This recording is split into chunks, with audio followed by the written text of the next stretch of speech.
జాతీయవాద జర్నలిజానికి అసలైన వేదిక నేషనలిస్ట్ హబ్ ని సబ్స్క్రైబ్ చేసుకోండి. నోటిఫికేషన్స్ కోసం బెల్ ఐకాన్ పై క్లిక్ చేయండి.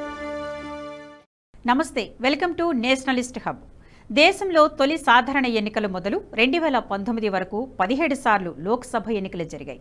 25-30 ఏళ్ల పాటు అప్రతిహతంగా గెలుపును సొంతం చేసుకున్న కురువృద్ధ నేతలు హఠాత్తుగా అనామకుడి చేతిలో ఓటమి పాలైన దాఖలాలు అనేకమున్నాయి. ఉమ్మడి ఏపీలో ఎన్టీ రామారావు 1989లో కల్వకుర్తిలో పోటీ చేసి పెద్దగా ప్రాచుర్యం లేని కాంగ్రెస్ యువనేత చిత్తరంజన్ దాస్ చేతిలో ఓటమి పాలయ్యారు. ఇటీవల తెలంగాణలో జరిగిన అసెంబ్లీ ఎన్నికల్లో కామారెడ్డి అసెంబ్లీ నియోజకవర్గంలో ముఖ్యమంత్రి హోదాలో ఎన్నికల బరిలోకి దిగిన కేసీఆర్ రాష్ట్ర ప్రజలకు అంతగా తెలియని వెంకటరమణారెడ్డి అనే బీజేపీ అభ్యర్థి చేతిలో పరాజయాన్ని చవిచూశారు. రాబోయే ఎన్నికల్లో హైదరాబాద్ లోక్సభ అభ్యర్థిగా పాత బస్తీ ఆడపడుచు పారిశ్రామికవేత్త మాధవీలతను బరిలోకి దింపింది.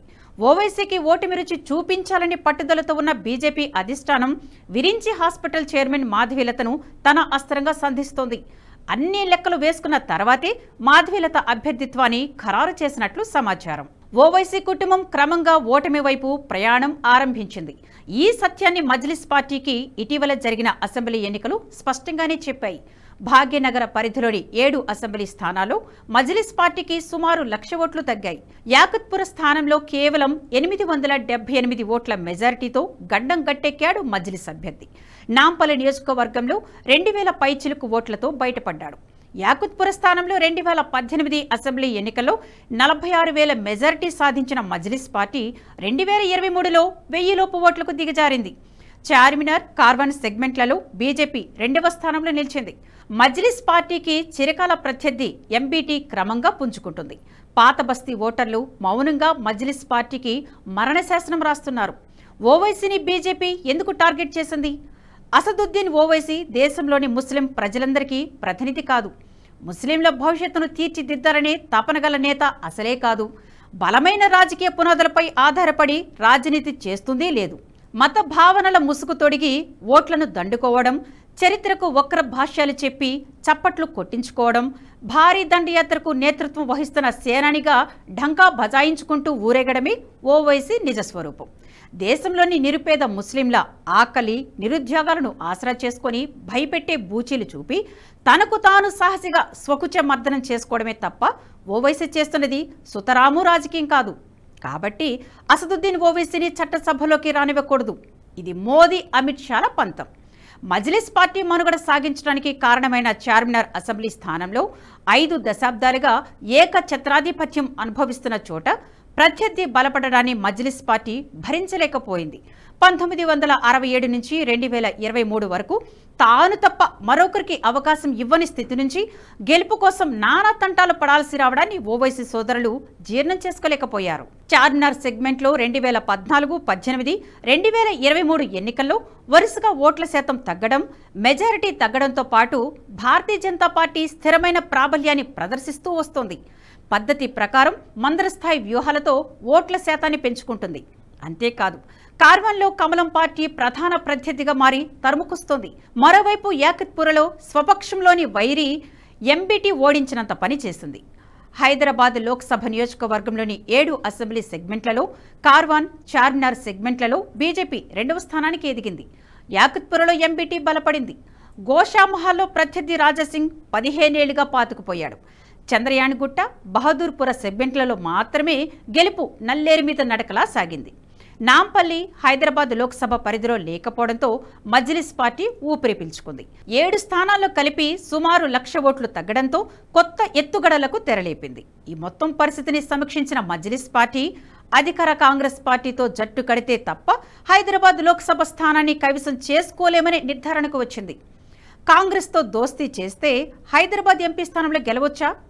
హైదరాబాద్ పార్లమెంటు స్థానంలో తొలి నుంచి ప్రధాన పోటీ మజ్లిస్, బీజేపీల మధ్యనే ఉంటూ వస్తోంది. ఉమ్మడి ఏపీలో టీడీపీ తెలంగాణ రాష్ట్ర సాధన తర్వాత బీఆర్ఎస్ 3వ స్థానానికి, కాంగ్రెస్ 4వ స్థానానికి పరిమితం కావడం పూర్వం నుంచి జరుగుతున్నదే. ఏ ప్రాంతీయ పార్టీ అధికారంలో ఉంటే ఆ పార్టీకి 3వ స్థానం దక్కుతుంది. కాంగ్రెస్ అధికారంలో ఉన్న రోజుల్లో ఆ పార్టీ 2వ స్థానంలో ఉండేది. బీజేపీ 2వ స్థానంలో ఉన్నప్పటికీ 2 పార్టీల మధ్య ఓట్ల వ్యత్యాసం చాలా ఎక్కువ. బీజేపీకి అటూ ఇటుగా సుమారు 3 లక్షల ఓట్లున్నాయి. 2014లో బీజేపీకి 3,11,000 పైచిలుకు ఓట్లు వస్తే ఎంఐఎంకు 5,13,000 ఓట్లు వచ్చాయి. 2019లో 2,35,000 ఓట్లు బీజేపీకి వస్తే మజ్లిస్ పార్టీకి 5,17,000 ఓట్లు వచ్చాయి. ఈ రెండు ఎన్నికల్లోనూ బీఆర్ఎస్ కాంగ్రెస్ అభ్యర్థులకు కలిపి 1,00,000 ఓట్లు వచ్చాయి. ప్రతి ఎన్నికల్లోనూ 8 నుంచి 9 లక్షల ఓట్లు పోలైతే 5 లక్షల ఓట్లు మజ్లిస్ ఖాతాలో పడతాయి. మిగతా 4 లక్షల ఓట్లు బీజేపీ సహా అన్ని పక్షాలకు కలిపి పోలవుతాయి. ప్రతి ఎన్నికల్లో మజ్లిస్కు 5 లక్షల ఓట్లు రావడానికి కారణం హైదరాబాద్ పార్లమెంటు పరిధిలోని 7 అసెంబ్లీ సెగ్మెంట్లలో 6లో భారీ మెజార్టీతో మజ్లిస్ పార్టీ గెలవడం. 2023 అసెంబ్లీ ఎన్నికల తర్వాత ఎలాంటి మార్పు వచ్చింది? మజ్లిస్ ఎందుకు భయపడుతోంది? 2023 అసెంబ్లీ ఎన్నికల తర్వాత పరిస్థితి మజ్లిస్కు ప్రతికూలంగా మారింది. అసెంబ్లీ సెగ్మెంట్లలో మెజారిటీ భారీగా తగ్గడంతో పాటు గెలవడం కోసం అనేక ప్రయత్నాలు చేయాల్సి వచ్చింది. యాకుత్పురా, చార్మినార్, కార్వాన్ స్థానాల్లో డమ్మీ అభ్యర్థులను రంగంలోకి దింపి ఓట్లు చీల్చి మజ్లిస్ అభ్యర్థులు గట్టెక్కారు. రాష్ట్రంలో బీఆర్ఎస్ అధికారం కోల్పోయింది. దీంతో అసెంబ్లీ ఎన్నికల్లో బీఆర్ఎస్కు ఓటేసిన వారంతా లోక్సభ ఎన్నికల్లో బీజేపీ వైపు మొగ్గు చూపడం ఖాయంగా కనిపిస్తోంది. తెలంగాణలో బీఆర్ఎస్ అధికారంలో ఉన్నప్పుడే లోక్సభ ఎన్నికల్లో బీజేపీ ప్రభావం చూపింది. 4 స్థానాలు కైవసం చేసుకుంది. కాబట్టి బీజేపీ సంప్రదాయ ఓటు బ్యాంకుతో పాటు బీఆర్ఎస్కు ఓటేసిన వారు కమలం పార్టీ వైపు మళ్లితే మజ్లిస్ పరిస్థితి తారుమారయ్యే అవకాశాలు ఉన్నాయి. ప్రాంతీయ పార్టీలు అధికారంలో ఉంటే అసెంబ్లీ ఫలితాలకు, లోక్సభ ఎన్నికల ఫలితాలకు తేడా ఉంటుంది. అసెంబ్లీ ఎన్నికలో ప్రాంతీయ పార్టీ గెలిచినా లోక్సభ ఎన్నికలో బీజేపీ లాభపడుతుంది. కానీ ప్రస్తుతం తెలంగాణలో కాంగ్రెస్ అధికారంలో ఉంది. లోక్సభ ఎన్నికల్లో కాంగ్రెస్ సంప్రదాయ ఓట్లతో పాటు మైనారిటీ ఓట్లు, బీఆర్ఎస్ ఓటు బ్యాంకు హస్తం పార్టీ వైపు మళ్లితే మజ్లిస్ ఓడిపోయే అవకాశం ఉంటుంది. ఓట్లు చీలిపోయి ఓటమి పాలయ్యే ఛాన్స్ ఉంటుంది. బీఆర్ఎస్ ఓట్లు బీజేపీ వైపు మళ్లినప్పటికీ కాంగ్రెస్ పార్టీ అభ్యర్థి బలహీనంగా ఉంటే కాంగ్రెస్ ఓట్లతో పాటు మజ్లిస్ ఓటు బ్యాంకు సహకారంతో కష్టంగా అయినా గెలవొచ్చని మజ్లిస్ పార్టీ భావిస్తోంది. అందుకే కాంగ్రెస్తో దోస్తీ చేసింది. లండన్లో జరిగిన చర్చల సారం ఇదే అంటారు పరిశీలకులు. మజ్లిస్ని వెంటాడుతున్న మరో భయం బోగస్ ఓట్ల తొలగింపు వ్యవహారం. గ్రేటర్ పరిధిలో సుమారు 3,60,000 ఓట్లు ఉన్నాయని బీజేపీ గతంలో ఈసీకి ఫిర్యాదు చేసింది. ఇందులో ఎక్కువగా హైదరాబాద్ లోక్సభ పరిధిలోని అసెంబ్లీ సెగ్మెంట్లలోనే బోగస్ ఓట్ల సంఖ్య ఎక్కువ.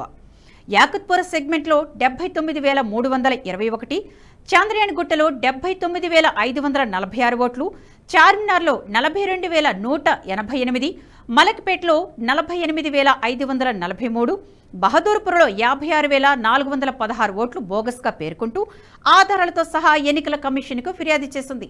దీనిపై స్పందించిన ఎన్నికల కమిషన్ 2,78,000 బోగస్ ఓట్లను తొలగించినట్లు ప్రకటించింది. బోగస్ ఓట్లపై వివిధ పార్టీల మధ్య హిందూ ఓట్ల చీలికపై ఆధారపడి భారీ మెజార్టీతో గెలుస్తూ వచ్చిన మజ్లిస్ పార్టీకి రాబోయే ఎన్నికల్లో ఎక్కడికక్కడ ముకుతాళ్లు బిగించడంతో కాంగ్రెస్ను దేహి అనక తప్పలేదు. బీజేపీ పకడ్బందీగా ఎన్నికల నిర్వహణ బృందాలను ఏర్పాటు చేయడంతో పాటు ఆయా ప్రాంతాలపై ఓటర్లపై అవగాహన ఉన్నవారినే ఏజెంట్లుగా నియమించడం వల్ల దొంగ ఓట్లను అరికట్టవచ్చు. అంతకంటే ముఖ్యంగా బీజేపీ గెలుస్తుందనే నమ్మకాన్ని కలిగించే విధంగా శ్రేణులను సమాయత్తం చేయడం, ప్రచార వ్యూహాలను రూపొందించడం అవసరం.